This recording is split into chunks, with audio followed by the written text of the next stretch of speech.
2003 2003.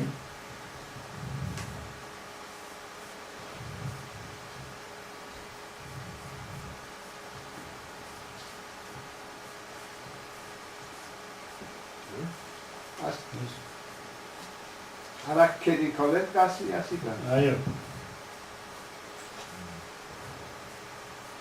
Ահա տեսնում ենք 2006 թվականի մարտի գերեզմանատան տեսքը, March 2006, the view of the cemetery. որտեղ ոչ մի գերեզման խաչկար գոյություն չունի։ Nothing is there. no Այս տարածքը Ադրբեջանը վեր է ածել զինվորական հրապարակի It has մարզադաշտի turned into a military training camp by Azerbaijan.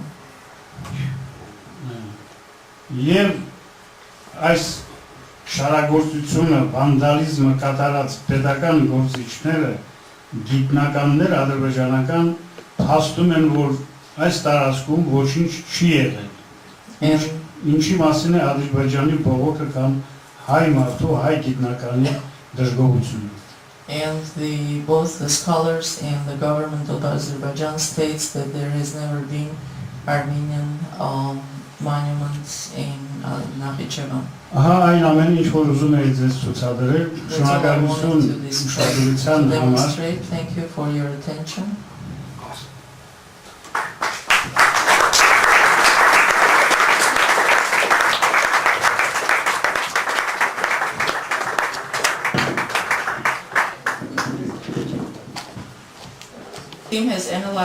SIM has analyzed and documented the surviving Armenian churches and monuments in Turkey. A unique aspect of his travels in Turkey is that he has often revisited the same monuments on numerous occasions. This has led to him to gain accurate knowledge of the threats to sites and any recent damage inflicted on them. In 1995, video material of his travels in eastern Turkey appeared in the documentary film Journey Through Western Armenia, released in the United Kingdom. In 1999, Steve created the website virtualani.org, initially intended to cover only the ruins at Ani. It later expanded to document many other Armenian sites in Turkey, and if everybody has ever visited that website, you should probably know that this is one of the best sources on Armenian architecture on the internet. Could you repeat the website? virtualani.org. Thank you. In August 2005, he visited the Azerbaijan province of Nakhichevan to investigate the current condition of the Armenian churches still standing during Soviet times, only to find that they had all been completely destroyed. He was probably the last non-Armenian witness to observe the Juha cemetery before its destruction in December of that year. Later in Armenia, he reported on what he had found in Nakhichevan at a press conference held at the Yerevan Union of Architects. He also gave several press and television interviews in Armenia. In 2006, testimony is applied to Charles Tannock, a member of the European Parliament, led to the passing of the EU resolution condemning the actions of the Republic of Azerbaijan in Juha. A report on his visit to Nakhichevan was published in 2006 book, The Destruction of Juha. In September 2006, he was invited by the Switzerland-Armenia Parliamentary Group to be part of the delegation that met with UNESCO President Krikor Maksoudian in Paris to protest at UNESCO's sustained inactivity on the issue of the Juha cemetery destruction.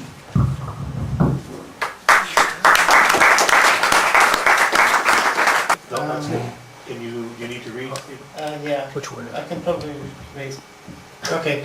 Well, here is somebody you can, a face, a person you can condemn. This is Mr. Matsura, who is the Director General of UNESCO. He became Director General in 1998, which is the same year as the Azeris started to destroy the Julfa graveyard. And he's still president after he was re-elected 3 times. And in that time, and all those years, he's done absolutely nothing to protect or condemn the destruction that's been ongoing in Nakhichevan. So I'll come back to this event. This was last year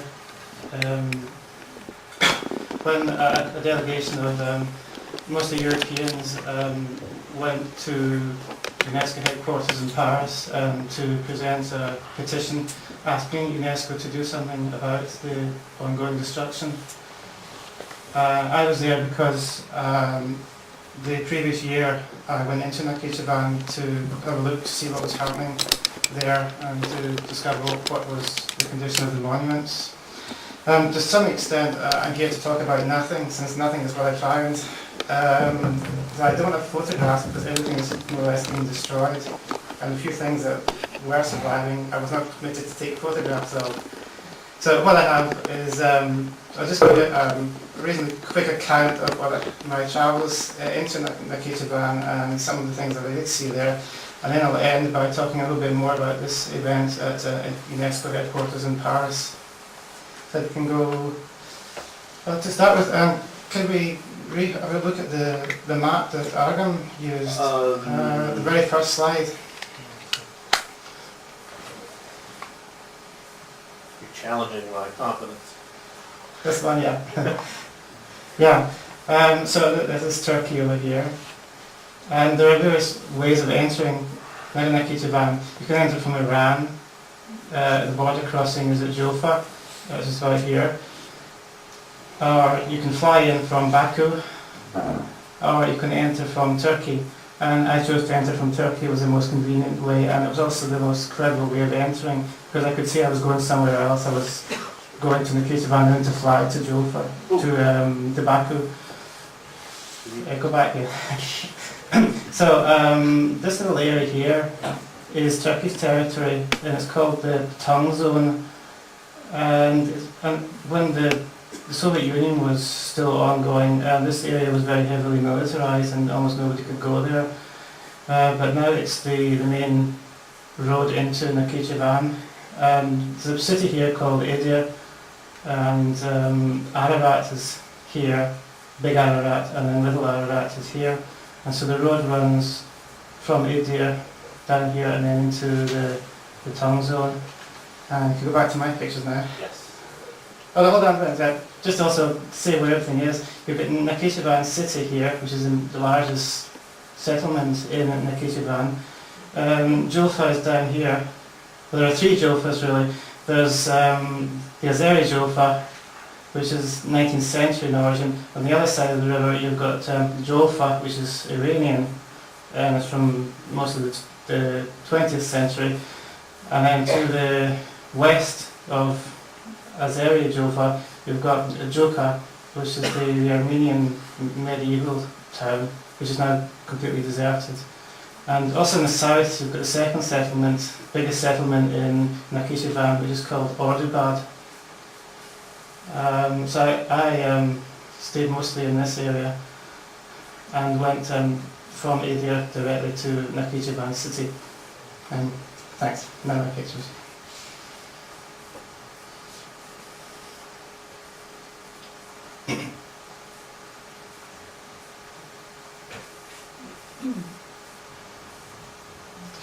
There's normally about one bus a day that goes from Edir into Nakhichevan. If you need it. Oh, yeah.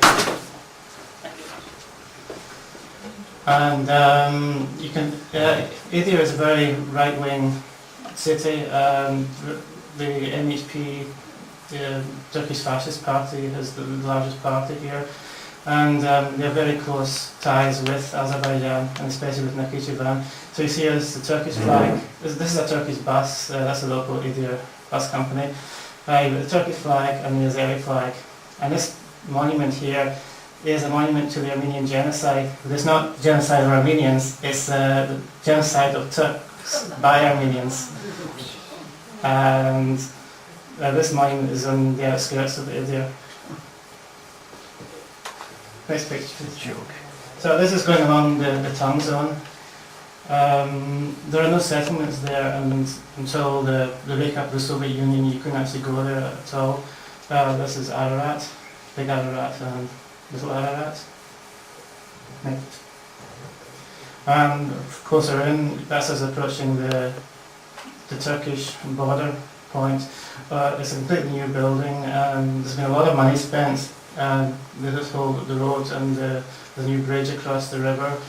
and the Azeri customs point on the other side again isn't completely new. And Nakhichevan gets all its electricity from Turkey. Next picture. Yeah, this is the border, the Arax River. Next one, yeah, that's just going over. That's probably the Soviet period bridge, and this is the new Turkish bridge. So this is Azerbaijan over here, Nakhichevan, and that's their border point. So after sort of right tense, complete baggage search, and then the bus continues on to Nakhichevan city, which is over the mountains here. Nakhichevan city, it's the capital of Nakhichevan. It must be about the smallest capital in the world, and it's almost completely deserted. You get the impression that there's almost nobody lives here. The streets are almost empty, but everything's spotless because every evening there's a lot of unemployment. So to create jobs, lots of women are employed to sweep the streets, and you see hundreds of them coming out in the evenings to sweep the streets completely clean of any litter or leaves or so on. There's also a very large number of police and soldiers wandering around the streets. Again, it's not because it's a military area, it's just to provide employment for the locals. This is a typical architecture, Russian period, 19th century, quite attractive neoclassical style. Some of the buildings are grander. If you come to the next slide, like this one, which is a police headquarters, as I discovered after I took a picture when some policemen came out and waved to say no pictures, no pictures. Next picture, and again 19th century. This is probably Art Nouveau period architecture, maybe 1910. No, the same building. It's a house. It's not older than this. Maybe Argam knows when it's from. It could be Persian. It's a mosque, but it's no longer used.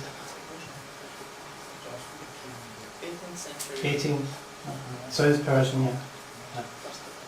But it's been restored, and the process of being restored. And even older than this building is this is the Momina. Sorry. What's it called? Mamine Hatun, yes. Turbe. I think it's 13th century. Built for the wife of a local ruler. Yeah, and because Arabic inscriptions along the top in blue tiles. It's been very recently restored, 2005 I think it was, and the Azeris are trying to get it listed as a world monument. So in 2006, I think it was, early 2006, UNESCO inspectors actually came to Nakhichevan to inspect the monument, but they were forbidden to travel a couple of miles to the south to look at the site at Julfa. The instructions were only to look at the Azeri monument. That's some of the brickwork, again Arabic, Kufic writing. And blue tiles and bricks. So you've got old next to new in Nakhichevan city, and there are lots of these ram-shaped gravestones scattered about the city. Now they're used as sort of street ornaments or park ornaments, but originally would have been part of a graveyard, and there are lots of them all over the city. If you just go through the next few slides, a couple of more of the same.